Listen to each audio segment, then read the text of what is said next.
wagize challenge iyo ugiye muri salon salon de beauté cyangwa bon de coiffure et voilà de coiffure challenge nyine udakunda iyo ushitse uzibonye tuvuga ati na next just nzogaruka no hantu sinkunda umuntu ndamwereke dufate ari coiffure nshaka agacangirira ibindi hama ndakunda sinkunda ngiye muri salon de beauté hama umuntu ndamubwire kunyoza mu mutwe ntanyoze neza gusa niko yanakase umushatsi ntarawukata yo numva umengo unkoreye ikintu kibi cyane kweki kwanza byagenze gute ubwira wumve ide yo kwimosha iyo imide imituka wapi ndukira numvise binjemo kararo kamuka ndo jogatseka nje muri sala n'uyu unye niko nyine mbura uko ndabigenza mba numva no gukurako piga upara basi tatia really amo aba bituma ubura umugabo urya birimwe siwezi gukosa bwana wo bura umugabo gute kweri gipara blaza just no twara umukobwa afite igipara jire kandi ega wewe ufise we nimba ukunda umushatsi hari abandi bahungu ngaho hanze bakunda akagakwafu ubona ako ni bon nanjye akwenda kafre n'igipara reba genda sa acyambara perike urumva ni wewe aya ibyo shaka tunabyihorera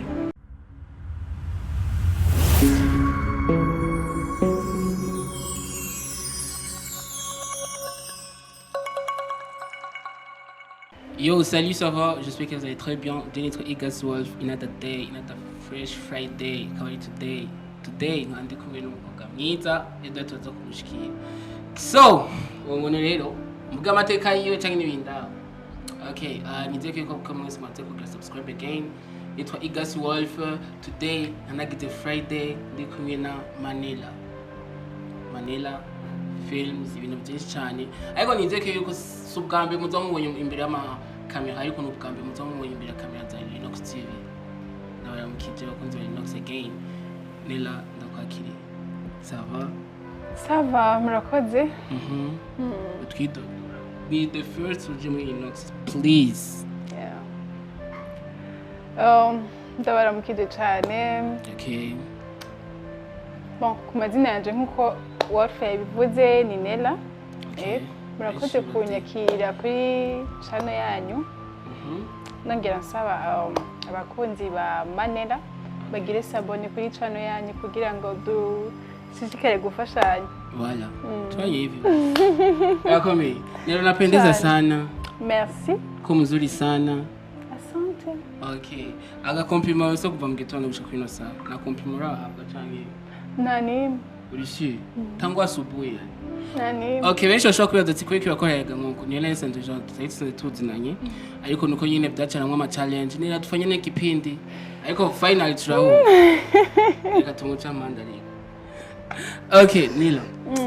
Mfise tunyine tuba turi clear ariko utwo duma tuvuganire ko then ni juste tunyine uducishirize canke tufanye kama depasito and niye ntara umva kino gisagara cy'abuto cyangwa mu kino gigo cy'uruciza okay umva ko no ntara ko yenda ikunda byatari tutubwiye ntimpamvu ikunda intara nkunda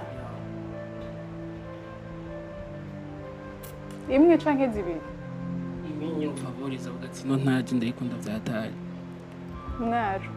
mwaro kwera iki mwaro mwaro ndahakunda kwera hampaye umuvyeyi mwiza cyane and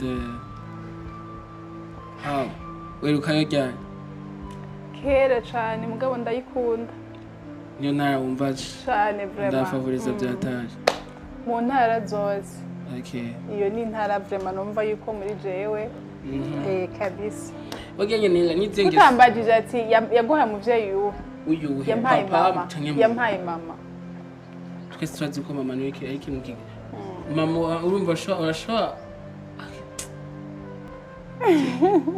tubigarukize okay reka twihorere okay by the way ko yaguhaye umuvyeyi mwiza then kuva mu ntara ya Mwaro wumva yuko tulita nice kintu ki special dukuye umuvyeyi kiri mu ntara ya Mwaro wumva kino kintu teko kuri power yanje ndagifavoriza gose twikaye n'intara twikaye n'umuvyeyi nice ikintu kiri special amwe twumva ko nanje ejo basi numva ko shaka kujayo urumva nyene ikintu kiri special urumva nico nyene ni kuba gusa iyo ntara yavuyemo umuvyeyi wanje nta n'ikindi kintu. Okay. Voilà, another question. Just do question, no musi do question too. And then aza kugenda twishura sivyo. Need a challenge you give muri salon. Ah, salon de botte, change de bon. Et de coiffure. Et voilà de coiffure. Challenge nyine udakunda iyo ushitse uzibonye tuvuga ati na next just nzogaruka no hano. Sinkunda umuntu ndamwerekeye dufate ari coiffure nshaka agacangirira ibindi. Hama ndakunda sinkunda ngiye muri salon de beauté hama umuntu ndamubwire kunyoza mu mutwe ntanyeze neza. Gusa ubu niko yanakase umushatsi ntarawukata yo numva umengo unkoreye ikintu kibi cyane. Weki kwanza byagenze gutubwira wumve ide yo kwimosha iyo imidate mitoka wapi nduke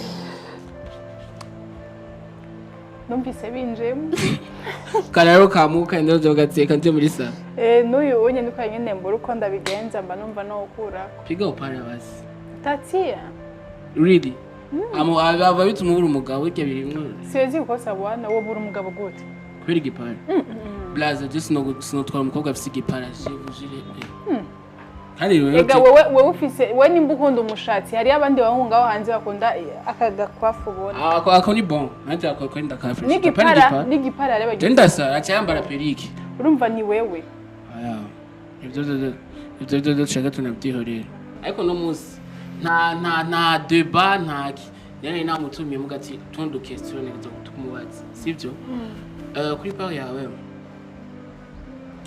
iyo ugiye ahantu tevyo and then ukacusanga ariyo nk'agapati tevyo akayevenmo ice kintu kikumakinga shovuga ati haro gapati même si kameze kari karyoshe twese tuba dufise ako kantu sindi kugatahura we ikintu cambe kivuga ati même si kwino bintu bimeze muri yo birthday cyangwa muri iki kintu cyose kari karyoshe nakajya kantu okay tufate ngo ekanihere ko basi kwigitaho je nkuko turange mu rubanza sivyo avuga ati même si kano gapati kari kameze ça veut dire harari inzoga tufate nk'inzoga je ngo sinunzoga kwe daidi hari ariko ibyo kugenda bihari iyo pati mugabo je urumva ntaye narinzi ndayishikiyemo ende uyishikiyemo wajanye n'umuntu ugazi même si byo bimeze no pati yari iryoshe bon ikintu cambere jewe ikintu ntakirimo canke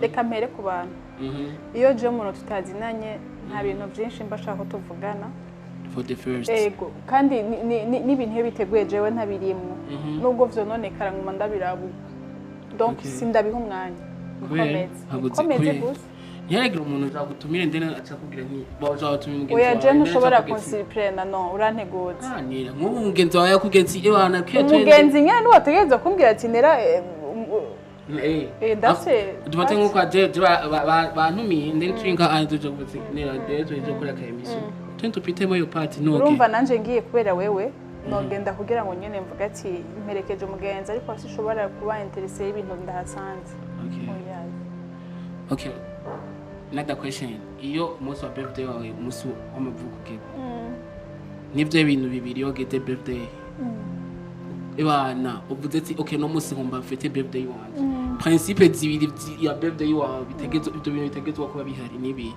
ibintu biba bihari sinkunda ko zifeta cyane bariyo uyo uvuze ati today can fete okay yeah chambere gato ntigera ibura muri birthday yanje okay hama ikigira kabiri ndakunda ifoto nziza iyo nakoze anniversaire nibyo bibiri for real ari imana today yabuze gato mvuga nti ariko nera urazi yuko nera aramande jaho je mimi takata amande tena usisiza nyine blague wenda after this emission tenda guma ndabivugira ngaho ariko reka tubandanye msudukiste twish apana bisanzwe nuko ni ntutwa cyane kumbazi nta kibazo ndakwishura ibintu bitatu nubura muri portemone yawe kimwe basi kitobura muri portemone ukuyemo amafaranga ukuyemo na identity nta kindi kintu ushira muri portemone uretse ibyo kuyemo identité yo hari gihe kenshi ndayibagirwa Okay, niyo location yigeze kujamo tugatse hano hantu mu kino gisagara cy'u Burundi ni heza byatari gezaho naho badepeza ugati hano hantu vraiment ni pazuri sana mu gisagara ca Bujumbura nta na hamwe for real yego nta basi ngo ngine ndahikugura mvuge ngo ewana nta na hamwe nila mukuri donc rero mu Burundi si heza oya ni heza basi ahantu hose maze kugenda nk'aya ma restaurant ari VIP aho maze kugenda ndavuga ati bon ni heza mugabo hameze nk'ahandi yego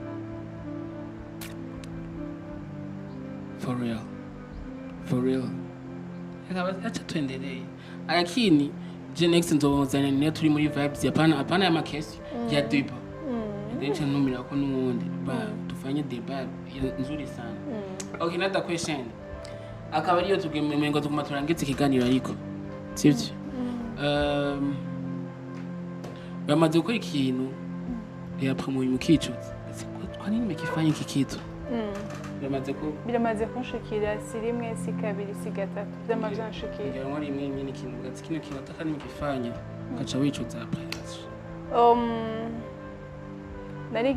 narigeze gusubiza amafaranga muri banki bayampaye bihenze hama ni kuvuga ico gihe nari ngiye gutora amadevize hama uyo muntu acararenzako amaze kurenzako ngeze ku muvunjayi subira muri banki kuyamusubiza ikindi gihe cengo nyene kendo gankuso pesa hapo rinda gatumanza gari none wayamusubije ejo nakwaye basi oyaye nta na make biya bavanga ifanta ngo ndagushimire oya ntaye yampaye ariko yarasanzwe akuzi oya ntiyaranzi nyene nari mfise iminsi mike nza gutora amafaranga aho hantu urumva rero uyundi munsi cansubirayo hariho amafaranga batarenza gutanga mugabo hariho systeme nyene ushobora gucaho ku muntu wiwe akakurengerezako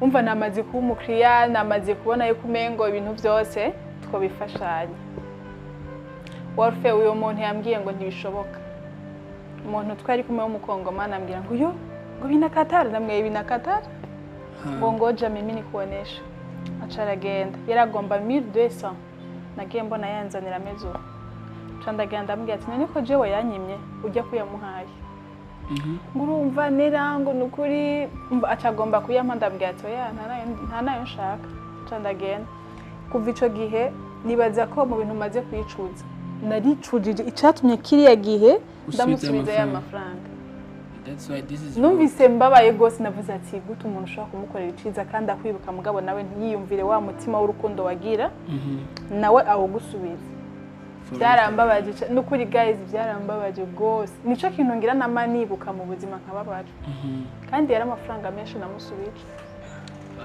amafaranga arenza 300,000 uyahaye umuntu wari fumba kare amahera menshi je kwe bon abari menshi rero nico gituma byarambabaje byarambabaje gose ariko ni bon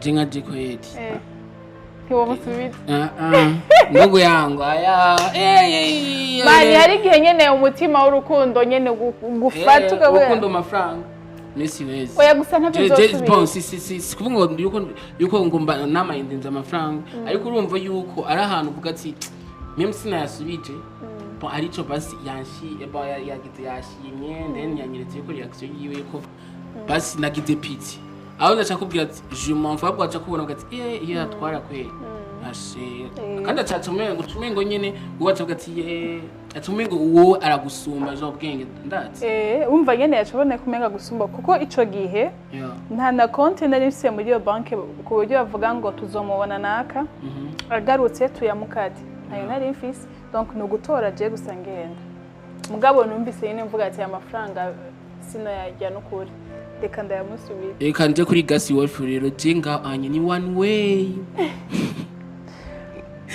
okay ajo nizeke wakunzi wa Linux TV today nari nabashije kuzana Nela for the first muri Linux eko nabasha kumbaza udu question turiya nari kwana question nyingi hago disinzi ngende tigiye sema miss kubera iki TV yanyu mwayise Linux Linux like nandi sanzo ndumukoze maybe musinzo tumira boss mu boss ntiwigeze umusigura aya ahubwo hari ibintu muba mukwiye gusiguriza ababosi. je nzomwira boss ikiganiro ndakimusabe Boss uzotwishure muri commentaire. N'ubundi nzokimusaba ikintu zadukorana emission about na logo ya Ineza. Egira mera nkurangiza basi ikiganiro ndenje miraheza.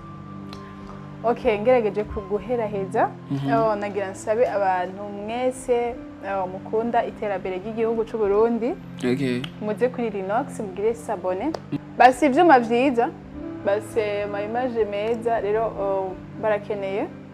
Big support. Ego, support yanyu bashigikire. Yeah. Hama ndabahamagarira abafana ba Linox kuza muri Manera Boutique. Yeah. Ndase shop ni présente ko batayizi. Voilà. Munezi imbere no kuri abakobwa bagomba nyashi ibisusi. That's why. Nyumva musikia mutubesha rero general. Turabifise muri Manera Boutique. Uravyumva amasakoshi, ibirato, amavuta meza. Everything. Ni kuvuga ibintu byose umukobwa wese umumama karibu cyane. Okay. Hama musimbire kuri Manera. YouTube yanje mugire sabone. Dufashanye dukundane. Okay. Yani Tufanye hivi. So guys, jene nitwa Igas Wolf again. Another beautiful day today. Another Friday. Your first place, put God the first. À la prochaine. Bisous. Ciao.